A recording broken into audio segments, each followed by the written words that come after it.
अरे आग लगे, ये भी कोई जिंदगी है। सुबह से चिल्लम चिल्ली पुकार सुन के मैं तो तंग आ गई हूँ। अरे वो भी क्या दिन थे जब मैं गांव में रहा करती थी। पहले बड़ी सुखी थी मैं।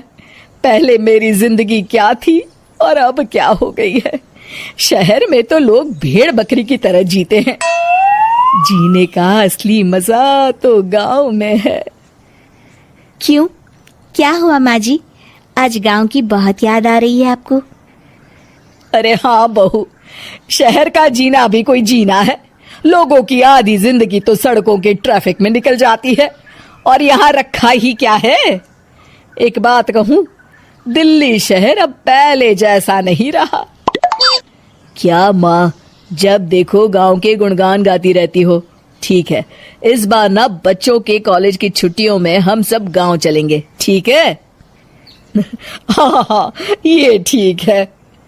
फिर कुछ दिनों के बाद सारा परिवार अपने गांव चला जाता है। अरे वाह,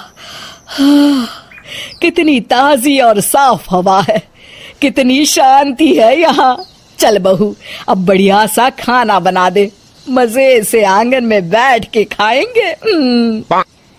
सुशीला गांव का माहौल देख बड़ी खुश होती है। 2 दिन के बाद गांव की कुछ औरतें सुशीला के घर आती हैं।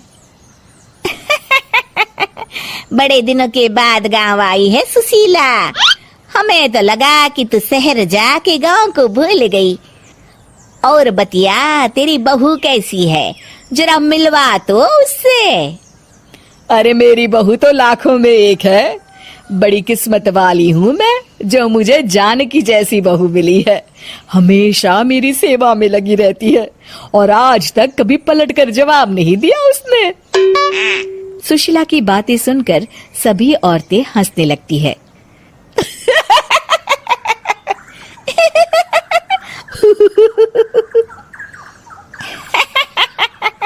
अरे कुछ भी बोले जा रही है।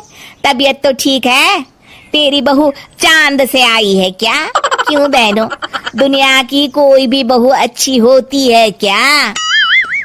सब औरतें ममता की हाँ में हाँ मिलाती हैं। अरे मैं तो कहती हूँ दुनिया की हर बहू सास का खून चूसने वाली डायन होती है, डायन। मैं तो एक बिल में 1000 सांप के साथ रह सकती हूँ, लेकिन अपनी बहू के साथ नहीं रह सकती। हाँ, तूने सही कहा। मेरी बहू तो तेरी बहू से भी 2 कदम आगे है। सब औरतों की बातें सुनकर ममता मन ही मन बड़बड़ाती है। अरे ये गांव सुधर गया, लेकिन औरतें नहीं सुधरी। अगर थोड़ी देर और इनकी बेवकूफी भरी बातें सुनूंगी तो मैं सच में पागल हो जाऊंगी। फिर सुशीला उन औरतों को घर से दफा कर देती है और राहत की सांस लेती है। अरे बहू, जरा बाम लाके मेरे सर पर तो लगा दे। उन औरतों की फालतू बातें सुनकर मेरा सर चकरा गया है। इस गांव की औरतों का तो भगवान ही मालिक है। फिर अगले दिन सुशीला की सास उससे कहती है, अरे बहू, तू यहाँ क्या आराम फरमाने आई है? आखिर ये तेरा ससुराल है। चल चल, घर के कामों में हाथ बटा।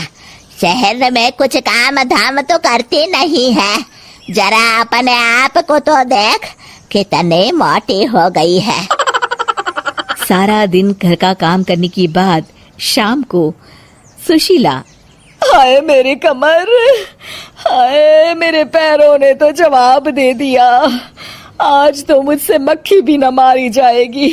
अरे बहू, जरा आकर मेरे हाथ पैर तो दबा दे। जी माँ जी, अभी आती हूँ। तभी सुशीला की सास जानकी को रोकते हुए कहती है, अरे रुक जा बहू, एक दिन काम करके इसको इसकी नानी याद आ गई।